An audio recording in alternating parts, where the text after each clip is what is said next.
आपने गौर किया होगा कि रमज़ान के बाद से मैं थोड़ा सा इंसुलिन रेजिस्टेंस पे बात कर रही हूँ, ठीक है। क्योंकि ये ऐसा मसला है जो हर तीसरे घर में पाया जाता है। आज ही मेरे एक पेशेंट को मैंने लास्ट सेशन जब उनका हुआ था, मैंने कहा आप जो बातें बता रही हैं ना, आप जो सिम्टम्स बता रही हैं, मुझे लग रहा है आपको इंसुलिन रेजिस्टेंस है। और उनसे मैंने कहा अपना शुगर का टेस्ट करवाया और उनका HbA1c जो कि शुगर का टेस्ट है वो 9 निकला। ये अभी चंद घंटों पहले की बात है। मैं बहुत परेशान हुई। She is just 32 year old.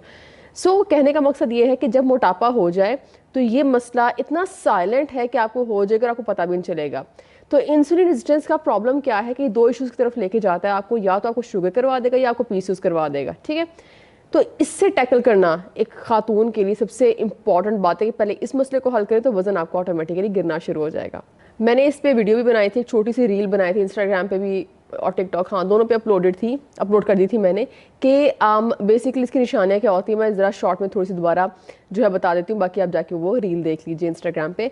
मैंने बताया था पहली निशानी इंसुलिन रेजिस्टेंस की ये है कि आपकी गर्दन पे काली धारियाँ होंगी, ठीक है। गर्दन पे, आर्मपिट्स पे आपको काली धारियाँ से ब्लैक लाइंस नजर आएंगी, वन।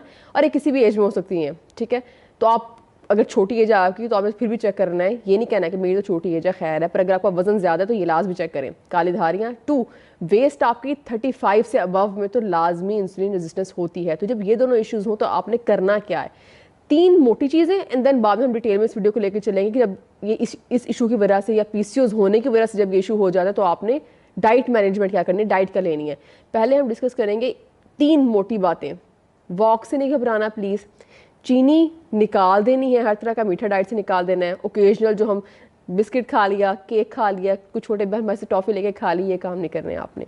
उसके बाद वॉक, फैट निकालना है आपने, वॉक, चीनी, फैट, ये तीन चीज़ें बड़ी इंपॉर्टेंट। चौथी चीज़ ये सप्लीमेंट आपने कौन सा इस्तेमाल करना है, बिकॉज सप्लीमेंट आपको डॉक्टर दवाइयाँ देगा। जब आपको PCOS हो जाती है तो क्या होता है, डॉक्टर आपको दवाइयाँ देते हैं, आप दवाइयाँ ले लेके तंग आ जाते हैं, फिर आप डाइटिशियन के पास आते हैं। और मुझे एक टिपिकल से क्लाइंट है जो मुझे हर कोई बताता है हम तंग आ गए हैं, कोई आसान तरीका बता दें कि हमारी डाइटिंग भी हो जाए, वजन भी कम हो जाए और हमें दवाइयाँ ना खानी पड़े, बिकॉज PCOS की दवाइयाँ ले लेके लोग तंग आ चुके होते हैं।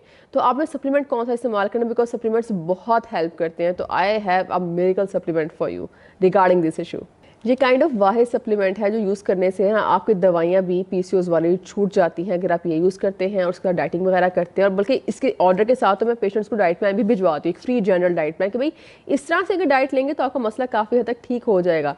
ये बेसिकली करता क्या है, आपकी बॉडी में जब PCOS की वजह से इंसुलिन रेजिस्टेंस का प्रॉब्लम हो जाता है तो लोग मुझे एक बड़ी टिपिकल सी लाइन कहते हैं कि भाई हम डाइटिंग कर रहे हैं, वॉक कर रहे हैं, वी आर डूइंग एवरीथिंग, पर कम खाने के बावजूद वजन कम क्यों नहीं होता, बिकॉज आपकी बॉडी अंदर से डैमेज है और आपको मल्टीपल हार्मोनल इश्यूज है। तो जब हार्मोनल इश्यूज ठीक होते हैं तो ऑटोमेटिक